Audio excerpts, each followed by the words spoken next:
Bersama kami menjayakan negeri. Bismillahirrahmanirrahim. Assalamualaikum warahmatullahi taala wabarakatuh. Selamat siang teman-teman semua yang insya Allah dirahmati Allah. Semoga siang hari ini teman-teman masih diberikan semangat serta kesehatan dalam menimba ilmu. Karena di situasi yang seperti sekarang, situasi pandemi seperti ini, memang menuntut ilmu itu menjadi barang yang agak sulit begitu ya, karena keterbatasan akses dan kita harus hanya mengandalkan media online begitu ya, dan itu sebenarnya menguntungkan juga, tapi di satu sisi ada keterbatasan. Namun semoga itu tidak menghalangi semangat teman-teman dalam berdiskusi dan menimba ilmu lebih banyak lagi. Itu ada satu tulisan yang insya Allah tidak panjang, cuma 5 halaman yang coba saya ringkaskan ya, terkait dengan materi ontologi yang akan saya sampaikan pada siang hari ini.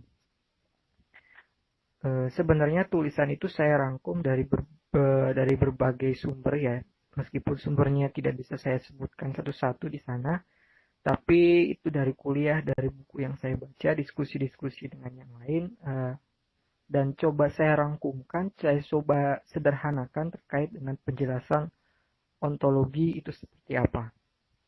Kenapa?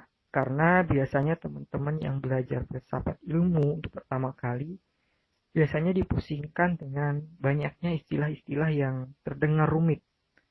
Padahal sebenarnya jika teman-teman sudah paham dan sudah tahu arti dari istilah tersebut, tentu saja maknanya tidak sulit lagi. Nah, itu saya coba untuk menyederhanakan apa itu ontologi, bagaimana ruang lingkupnya, kemudian bagaimana aliran-alirannya, dan kemudian bagaimana Islam memandang ontologi sebagai satu kajian. Seperti sudah teman-teman dapatkan kemarin, itu teman-teman sudah mendapatkan pengantar dan penjelasan terkait dengan filsafat dan kemudian tentang filsafat ilmu itu sendiri. Memang di dalam kurikulum perguruan tinggi Indonesia kita bisa melihat bahwa filsafat ilmu itu menjadi mata kuliah wajib di perguruan tinggi. Mungkin menjadi mata kuliah filsafat satu-satunya ya yang diajarkan secara umum di perguruan tinggi. Tentu saja kalau di jurusan filsafat ilmu juga menjadi salah satu mata kuliah. Kemudian materi yang kita diskusikan hari ini itu tentang ontologi menjadi mata kuliah tersendiri. Nah, kalau kita melihat tentang perjalanan kurikulum di perguruan tinggi kita, tentu saja filsafat ilmu itu menjadi mata kuliah yang tidak tergantikan, terutama bagi teman-teman yang baru masuk. Biasanya itu diajarkan terkait dengan filsafat ilmu yang menjadi dasar teman-teman untuk memahami keilmuan yang jauh lebih mendalam. Biasanya ontologi itu masuk ke dalam kajian filsafat ilmu di pembahasan paling awal, karena memang secara hierarkis demikian. Biasanya filsafat ilmu itu terbagi menjadi 3 pokok bahasan. Yang pertama ada ontologi, yang kedua ada epistemologi, dan yang ketiga ada aksiologi. Nah, kemarin teman-teman sudah diantarkan menuju apa itu filsafat dan filsafat ilmu. Nah, sekarang teman-teman masuk ke dalam satu sub pembahasan dalam filsafat ilmu, yaitu ontologi. Ada sedikit tambahan dari saya untuk kemarin. Filsafat ilmu itu sebenarnya kalau teman-teman bedah dari segi istilah, itu kan tersusun dari 2 kata. Pertama dari kata filsafat, dan kemudian ada ilmu, filsafat dan ilmu. Filsafat sendiri itu artinya cinta kebijaksanaan. Asal katanya dari philo dan sophia, seperti yang dijelaskan kemarin. Nah, filsafat itu setidaknya memiliki 4 ciri-ciri utama. Ada kritis, ada radikal. Radikal maksudnya adalah mendalam, mengakar begitu ya. Kemudian ada komprehensif, luas dan menyeluruh. Kemudian yang terakhir ada sistematis. Nah, itu ciri-cirinya filsafat. Nah, kemudian jika filsafat digabungkan dengan ilmu, maka akan menjadi satu definisi. Sehingga filsafat ilmu dapat didefinisikan sebagai satu buah kajian yang membahas ilmu secara kritis, radikal, komprehensif, dan sistematis. Itu setidaknya definisi filsafat ilmu yang biasanya teman-teman jumpai di dalam buku-buku agar mempermudah teman-teman nanti ketika masuk ke dalam pembahasan yang jauh lebih luas. Seperti teman-teman bisa baca di tulisan yang saya share itu, ontologi itu tersusun dari dua kata. Pertama, ontos dan logos. Ontos itu dapat diartikan sebagai ada, sedangkan logos itu dapat diartikan sebagai logika, masuk akal, kata, hingga ilmu atau teori. Jadi, kata apapun yang sudah berakhiran logos, itu berarti dia sudah menjadi satu ilmu yang matang dan tersusun secara sistematis, tidak sekedar pengetahuan. Itu yang membedakan istilah-istilah lain dengan istilah-istilah yang berakhirannya sudah logos. Misalnya saya kasih contoh juga biologi, tersusun dari kata bios dan logos. Misalnya ada geografi, itu juga sama sebenarnya. Tentang satu terma keilmuan yang sudah tersusun secara sistematis menjadi satu buah keilmuan. Nah, ontologi pun demikian. Nah, ontologi tadi sudah kita definisikan bahwa dia adalah terambil tersusun dari kata ontos dan logos. Jadi, ilmu tentang ada. Kalau di barat biasanya, kajian ini didefinisikan sebagai study of being. Jadi, ilmu yang secara khusus membahas tentang ada, hakikat ada. Baik itu dari mulai ada dalam arti yang menciptakan, sumbernya, dan untuk apa dia ada. Jadi itu study of being. Biasanya kajian ontologi seperti yang sudah saya tuliskan di situ adalah pertama diawali dengan pertanyaan-pertanyaan dulu ini ontologi. Biasanya diawali dengan pertanyaan-pertanyaan seperti kenapa sesuatu ada, apa atau siapa yang menyebabkan ia ada, kemudian dari apa ia diciptakan, dan seterusnya. Pertanyaan-pertanyaan seperti inilah yang kemudian menjadi dasar dalam kita memulai kajian-kajian ontologi. Jadi secara sederhananya itu ontologi kajian yang ingin mencari sumber atau hakikat segala sesuatu. Nah, itu ontologi. Jadi di sini jangan dipersulit dulu ya, teman-teman semua. Memang kayaknya sih agak sulit melangit begitu ya. Tapi coba untuk dipahami dulu, jangan dibuat pusing dulu. Pertama, agar tidak membuat bingung, saya akan memulai tentang sejarahnya dulu nih sedikit. Sebelum masuk ke Islam, karena memang kita tidak bisa ya ujug-ujug langsung masuk ke Islam, karena kita harus merujuk dulu akarnya, sejarahnya dulu, seperti teman-teman yang seperti kemarin sudah diungkapkan itu ya, katanya dokter bahwa kita kalau belajar sesuatu itu harus belajar juga sejarahnya. Itu Ustadz Budi Ashari yang bilang. Nah, itu saya juga setuju dengan itu. Makanya saya akan coba memaparkan dulu ini secara singkat sejarah perkembangan kajian ontologi. Nah, seperti yang sudah dijelaskan tadi, kajian ontologi ini hendak mencari sumber atau hakikat yang menyebabkan segala sesuatu. Nah, sesuatu yang dimaksud di sini adalah bisa bermacam-macam. Segala hal yang ada di dunia, bahkan hingga aspek ketuhanan. Pada awal kemunculannya malah kajian ontologi ini, ya, juga pada kajian filsafat secara umum, kajian ini lebih memfokuskan pembahasan pada objek kajiannya adalah alam, atau yang sering dikenal dengan istilah kosmosentris. Nah, sehingga pada masa itu, era sekitar abad ke-6 sebelum Masehi, ya, fokus kajiannya adalah mencari sumber, sebab, serta bahan, juga siapa yang menciptakan alam semesta. Nah, ini kajian-kajian kosmosentris yang memang dilakukan pada era-era abad ke-6 sebelum Masehi ya. Kalau teman-teman belajar filsafat Yunani, teman-teman akan mendapati bahwa abad ke-6 sebelum Masehi ini adalah abad di dalam sejarah dicatat sebagai abad peralihan dari mitos menuju logos. Saya akan jelaskan. Peralihan dari mitos menuju logos itu maksudnya adalah pada era sebelum abad ke-6 sebelum Masehi itu, gejala-gejala alam, pertanyaan-pertanyaan tentang alam, itu selalu saja dijawab dengan menggunakan mitos. Misalnya pada saat itu, orang menciptakan dewa-dewa untuk menjawab persoalan-persoalan alam. Contoh yang sering dijelaskan itu misalnya tentang petir. Zaman dulu memang teknologi tidak secanggih sekarang.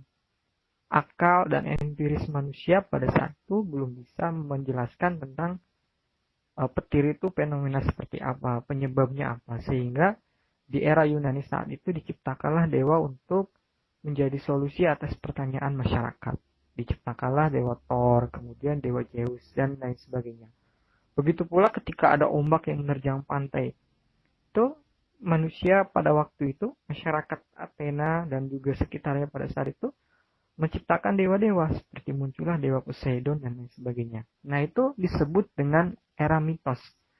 Makanya tidak heran di Yunani pada saat itu mazhabnya itu sangat politeistik sekali. Banyak dewa. Bahkan dewa-dewa itu dipuja-puja oleh masyarakat Athena, masyarakat Yunani pada saat itu agar tidak terjadi bencana. Nah, ini terjadi berabad-abad di Yunani sampai kemudian karena persentuhan dengan budaya-budaya sekitar misalnya, sampai kemudian berkembang hierarkis dewa-dewa. Kalau teman-teman misalnya membaca sejarah dewa-dewa di Yunani itu sampai ada hierarkis dewa yang dipimpin Zeus di Gunung Olympus. Itu adalah markasnya para dewa. Itu terjadi bertahun-tahun. Nah, orang pertama kali yang mau mencoba untuk membedah ini adalah Thales. Thales ini adalah filsuf awal dari daerah Miletus. Daerah ini itu daerah pesisirnya Yunani yang memang persentuhan dengan budaya sekitarnya sangat masif sekali. Begitu ya. Sehingga memang di daerah sini tuh muncul orang-orang kritis pertama kali di Yunani. Nah, Thales itu mencoba untuk menjawab persoalan-persoalan yang muncul pada saat itu. Misalnya ketika menjawab persoalan apa matter atau sumber dari alam semesta ini. Thales menjawab sumber alam semesta ini atau esensinya adalah air. Hal ini disimpulkan Thales setelah mengamati hujan, setelah ia mengamati air laut yang seperti tidak berujung dan kemudian mengamati pentingnya air bagi kehidupan manusia. Dia mengamati turunnya hujan, kemudian tumbuh pepohonan, hewan tidak bisa hidup tanpa minum, manusia pun demikian. Kemudian ketika berdiri di pantai seakan-akan daratan itu mengapung di atas lautan. Akhirnya dari situ dia menyimpulkan bahwa airlah esensi alam semesta. Nah, ini persoalan-persoalan ontologis awal begitu ya, mencari sumber alam semesta. Nah, ini berkembang terus-menerus sampai pada kajian-kajian yang nanti jauh lebih lanjut. Nah, setelah tadi Thales mengungkapkan bahwa menurut dia sumber alam semesta adalah air, ini tidak serta-merta kemudian diterima begitu ya, oleh masyarakat Athena saat itu. Tentu saja dia dikucilkan dan kemudian dihujat macam-macam karena dianggap menentang tradisi, menentang para dewa. Tapi atas jasanya itu Thales kemudian dalam sejarah dianugerahi gelar sebagai bapak filsafat Yunani karena dia mau membalikkan logika masyarakat dari mitos menuju logos. Nah, ini memunculkan diskusi-diskusi baru yang menarik di era-era selanjutnya. Nah, kajian ontologi ini kemudian berkembang sampai kepada pembahasan tentang ketuhanan. Nah, di Yunani setelah misalnya tentang kosmosentris, kemudian juga ternyata di dalam perjalanannya filsafat itu muncul juga aliran namanya teosentris. Ya, paham bahwa Tuhan itu penyebab alam semesta. Nah, ini di Yunani juga diskusi-diskusi ontologis tentang Tuhan sebagai penyebab alam semesta ini terjadi. Salah satunya yang paling terkenal adalah teori dari Aristoteles tentang penggerak yang tidak digerakkan. Atau pada masa itu sering juga disebut sebagai causa prima, ada juga yang menyebutnya sebagai the one, atau sekarang sepadan dengan kata Tuhan. Nah, ini juga menjadi diskusi menarik pada saat itu. Ketika misalnya sumber alam dulu pada waktu itu ya, setelah Thales mengungkapkan air, kemudian muncul lagi misalnya sumber-sumber alam yang mencoba ditawarkan oleh filsuf awal, kemudian muncullah ada tanah, ada api, ada air, avatar itu memang menjadi semacam apa ya, semacam perkembangan dialektika terhadap problem yang terjadi pada saat itu. Sampai kemudian di Aristoteles itu kemudian didiskusikan lagi tapi dengan tingkat yang jauh lebih tinggi kepada aspek ketuhanan. Nah, itu kajian-kajian ontologis yang terjadi pada saat di awal-awal. Bahkan bagaimana cara Allah menciptakan misalnya. Kalau dalam konteks Yunani kuno, Tuhan menciptakan alam semesta itu dengan analogis seperti orang menciptakan jam. Ini analogi yang sangat terkenal sekali dari Aristoteles tentang Tuhan menciptakan alam semesta dengan menggunakan analogi pembuat jam. Seperti misalnya orang ketika membuat jam itu kan dia membuat jam dengan berbagai ketelitian, dengan ketentuan, dengan hukum dan aturan sedemikian rupa dia tanamkan di jam itu. Kemudian setelah selesai, jam itu dipasarkan, dibeli oleh orang lain. Itu kan setelah dia menciptakan jam, jam itu dibiarkan bergerak sendiri, hidup sendiri dengan ketentuan yang sudah ditanamkan kepadanya. Nah, Tuhan itu menurut perspektif Yunani adalah menciptakan itu alam semesta seperti itu. Itu salah satu bentuk kajian saja di Yunani ketika awal perkembangan kajian ontologi. Nah, kajian ini kemudian berkembang di era-era selanjutnya sehingga muncul teori-teori besar di dalam kajian ontologi. Ini saya bawa beberapa contoh aliran-aliran besar di dalam kajian ontologi. Yang pertama ada monisme. Monisme ini paham yang menyatakan bahwa esensi atau sumber alam semesta itu ada satu atau tunggal. Nah, tentu saja pada masa Yunani kuno, esensi dari segala sesuatu ini adalah the one. Atau misalnya yang lebih masuk akal adalah air, seperti yang diungkapkan oleh Thales. Nah, yang kedua ada dualisme. Ini kebalikan dari monisme. Paham yang menyatakan bahwa esensi atau sumber alam semesta ada dua. Paham ini berkembang lebih pesat nanti di era Renaissance, yaitu di tangan René Descartes. Nah, menurut Descartes, sumber alam semesta dan isinya ini pasti ada dua. Apa itu menurut dia? Ruh atau jiwa dan materi. Kalau kita cermati di dalam kehidupan sehari-hari, kedua aspek ini tidak terpisahkan. Nah, karena itu dia menjadi esensi dari alam semesta ini. Kemudian yang nomor 3 ada lagi yang sangat terkenal dari aliran ontologis, yaitu materialisme. Ini paham yang menyatakan bahwa materilah sumber dari alam semesta. Tentu saja ya, dari namanya saja materialisme sudah sangat jelas bahwa paham ini menyatakan materilah sumber satu-satunya sumber yang esensi dari alam semesta. Sederhana saja argumennya menurut orang berpaham materialistis adalah alam semesta ini kan konkret. Tidak mungkin alam semesta yang konkret ini tercipta dari bahan non-materi. Pasti dari materi. Begitupun manusia. Nah, kemudian ada lagi nih, lawan dari materialisme. Biasanya lawan dari materialisme ini dilawankan dengan idealisme. Nomor keempat, idealisme. Paham idealisme ini pertama kali muncul juga di Yunani, yaitu di tangan Plato. Plato ini sejaman dengan Aristoteles. Jadi dia adalah gurunya dari Aristoteles. Menurut Plato, sumber atau esensi alam yang paling real dan tidak berubah adalah ide. Maksudnya adalah, misalnya contoh yang sering dijelaskan juga, itu seperti orang membuat kursi atau tukang kebun yang membuat kebunnya dengan sangat indah. Nah, menurut kalau pakai logikanya Plato, tentu saja kebun itu berasal dari desain kebun yang bagus itu berasal dari ide si tukang kebun. Nah, menurut Plato, ide tukang kebun tentang kebunnya itu merupakan esensi yang tidak berubah-ubah. Tapi kebun yang diciptakan oleh tukang kebun ini dapat berubah-ubah dengan mudah. Misalnya rusak, kemudian desainnya diganti, tanamannya tumbuh, kemudian hancur, dan lain sebagainya. Sehingga menurut Plato adalah ide merupakan esensi yang paling real. Memang susah diterima nalar begitu. Bagaimana ide kemudian bisa menjadi esensi atau sumber. Tapi ini menjadi diskusi yang panjang pada waktu itu di Yunani dan menginspirasi lahirnya banyak tokoh-tokoh seperti misalnya di era kemudian Hegel di Jerman yang berhasil mengembangkan konsep idealisme menjadi sangat maju. Sangat terkenal sekali hingga sekarang idealisme Jerman. Itu salah satunya dipengaruhi Plato dikembangkan oleh Hegel pada saat itu.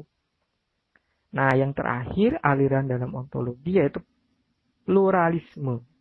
Paham ini menyatakan bahwa esensi alam semesta tersusun dari banyak hal, baik itu materi, jiwa, dan unsur-unsur pembentuk lainnya. Nah, kawan-kawan, itu contoh beberapa aliran yang sangat besar dalam kajian ontologi. Itu sekedar contoh saja begitu ya, biar teman-teman nanti bisa merujuk bahwa kajian-kajian seperti itulah kajian-kajian yang masuk ke dalam ranah ontologi. Tadi definisinya sudah bahwa ontologi tersusun dari kata ontos dan logos, kemudian ruang lingkupnya sangat banyak ya, membahas tentang ada. Apa itu ada, sumber ada, siapa yang mengadakan, itu bagian-bagian dari kajian ontologis. Jadi kajian yang mencari hakikat. Makanya kadang-kadang dia juga disamakan dengan kajian metafisika karena memang objek kajiannya yang mirip dan atau sama begitu ya. Nah, kemudian sekarang bagaimana dalam Islam? Sebenarnya secara umum kajian ontologi dalam dunia Islam dan dunia Barat pada umumnya itu sama. Perbedaan yang paling mendasar itu adalah seperti yang sudah saya tulis di tulisan itu adalah adanya keterlibatan wahyu sebagai sumber pengetahuan tertinggi. Nah, wahyu sebagai sumber pengetahuan tertinggi ini tidak dimiliki oleh ontologi dalam perspektif barat. Tentu saja memang di Islam kita mengakui bahwa wahyu adalah sumber tertinggi begitu ya, yang sumbernya adalah langsung dari Allah Subhanahu wa taala, yaitu Al-Qur'an dan As-Sunnah. Nah, ini menjadikan wahyu menjadi sebagai pengetahuan, sebagai sumber tertinggi yang diperoleh manusia, bahkan posisinya berada di bawah akal. Nah, ini ada ilustrasi menarik dari Al-Ghazali. Menurut Ghazali, kita bisa misalnya membuat ilustrasi seperti begini. Misalnya Ghazali mengatakan, sehebat apapun akal dan juga indera yang digadang-gadang menjadi sumber pengetahuan tertinggi di barat, itu pasti ada kekurangannya. Sederhananya misalnya lihatlah penggaris yang dimasukkan ke dalam air. Nah, itu kan indera akan melihatnya sebagai suatu barang yang bengkok, mata. Indera penglihatan melihatnya bengkok, padahal penggaris tersebut tidak demikian. Nah, bagaimana dapat menyimpulkan bahwa penggaris itu tidak bengkok? Akal yang membunyikan, yang menyanggah dan membenarkan bahwa penggaris itu tidak bengkok dan kemudian membenarkannya. Penggaris itu masih lurus. Inderanya saja yang kemudian tertipu, ilusi optik kalau kita sebut. Nah, di situ menunjukkan bahwa akal jauh lebih tinggi posisinya dibandingkan indera. Nah, namun kemudian akal pun ternyata punya kekurangan. Misalnya dalam melakukan perencanaan, kemudian dalam perhitungan, ya, memprediksi, menghitung, membahas masalah-masalah non indrawi, alam gaib, misalnya dan lain sebagainya, itu juga akal terbatas, bisa salah, bisa lupa. Apalagi keterbatasan usia, biasanya akal langsung sangat sangat terguncang sekali posisinya begitu ya di dalam menghadapi usia seperti ini. Nah, akal pun ternyata menurut Ghazali tidak menjadi nomor satu seperti yang memang digaungkan oleh Barat. Nah, disitulah makanya akal juga membutuhkan wahyu sebagai pembimbing dan sumber pengetahuan tertinggi. Nah, ini teman-teman bisa lihat nanti di Al-Mungkit Minad Dolal, kitabnya Al-Ghazali yang sangat terkenal. Nah, itu tadi beberapa contoh ya, ilustrasi-ilustrasi tentang pentingnya akal, kemudian indra, dan kemudian wahyu di dalam kajian ontologi. Nah, memang seperti yang sudah saya katakan tadi adalah keterlibatan wahyu sebagai sumber tertinggi ini kuncinya di sini. Di Barat itu memegang satu prinsip positivisme. Positivisme itu maksudnya adalah sesuatu yang dianggap benar atau sesuatu dianggap sebagai pengetahuan itu jika dia masuk akal dan ada faktanya. Barat itu sekarang begitu, positivistik. Kalau tidak ada faktanya, kemudian tidak masuk akal, itu kadang tidak dianggap sebagai pengetahuan oleh mereka. Tapi di Islam tidak begitu ya. Ada faktanya atau tidak ada faktanya, kita bisa menganggap itu sebagai sebuah kebenaran. Karena misalnya di dalam Islam, sumber pengetahuan itu sangat banyak. Pertama ada wahyu.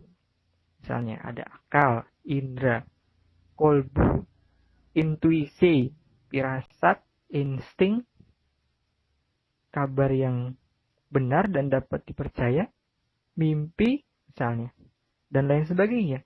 Nah, ini jika difungsikan dengan baik, dapat memberikan pengetahuan yang benar. Kata Al-Ghazali misalnya, kapan ini bisa difungsikan dengan baik? Ketika kita dekat dengan Allah. Ketika kita dekat dengan Allah, ketika kita menjadi hamba yang soleh, kita akan diberikan satu pengetahuan yang langsung sumbernya dari Allah, tanpa misalnya perlu perantara terlebih dahulu. Ini di Islam, kita mengenal ilmu ini, ilmu yang di dalam Ghazali misalnya disebut sebagai ilmu laduni. Ini ada di dalam kitabnya Ar-Risalah Al-Laduniyah. Nanti teman-teman bisa lihat, merujuk ke dalam kitabnya itu. Jadi banyak sekali begitu ya sumber-sumber pengetahuan yang memang diberikan Allah, fasilitas yang sangat banyak diberikan oleh Allah untuk kita manusia dalam menggapai pengetahuan yang memang diberikan Allah di alam semesta ini. Jadi itu kajian ontologi istilahnya adalah mencari dasar hakikat segala sesuatu. Atau misalnya kalau teman-teman baca di Dictionary of Philosophy itu biasanya didefinisikan sebagai sesuatu yang identifying all its essential categories. Jadi esensi-esensi kategori-kategori yang esensial di dalam sesuatu itu menjadi kajian dasar dari ontologi. Contoh sederhananya misalnya kalau teman-teman ingin mencari hal esensial itu, misalnya ada masjid. Ketika dikatakan masjid, misalnya muncul ada pertanyaan begini. Aspek apa yang ketika dia hilang di masjid itu, bangunan itu gugur sebagai masjid. Gugur dikatakan sebagai masjid. Istilahnya, gampangannya adalah aspek apa yang jika dia hilang, bangunan itu tidak lagi dikatakan sebagai masjid. Apakah tempat wudunya, apakah misalnya toanya, terasnya, bedugnya, atau apa. Nah, itu salah satu cara untuk mencari esensi. Kemudian dirunut dari yang paling penting sampai yang paling tidak penting. Itu salah satu mencari aspek ontologis dari sesuatu hal yang memang ada di sekeliling kita. Jadi intinya itu kuliah ontologi itu, kajian ontologi itu. Nanti teman-teman silahkan baca tulisan saya yang 5 halaman itu. Nanti silahkan lanjut kepada diskusi, sanggahan, kritikan, masukan, pertanyaan, dan lain sebagainya. Silahkan, saya terbuka. Nanti jika teman-teman ingin menanyakan referensi atau sumber kajian yang jauh lebih lengkap, silahkan tanyakan kepada saya, bisa lewat forum atau kemudian nanti di lain kesempatan bisa lewat WhatsApp, email, dan lain sebagainya. Itu saja, saya takut membingungkan dan harapan saya sih penjelasan saya tidak membingungkan. Mungkin hanya sesederhana itu dan semoga bisa ditangkap dengan baik oleh teman-teman semua. Karena memang pada dasarnya kajian ontologi itu pembahasannya seputar itu, yang akan lebih panjang sebenarnya pembahasannya adalah tentang epistemologi, itu porsinya jauh lebih banyak. Yang besok akan disampaikan oleh Kang Asep. Ya mudah-mudahan itu dapat menjadi semacam pemantik kita dalam diskusi pada siang hari ini. Saya takut terlalu banyak dan nanti kita akan lebih banyak melanjutkan kepada diskusi mungkin tentang hal-hal yang menurut teman-teman belum jelas dan ingin dijelaskan lagi. Itu saja, sekian dari saya, kurang lebihnya mohon maaf. Wallahul muwaffiq, wallahu a'lam bishawab. Assalamualaikum warahmatullahi taala wabarakatuh.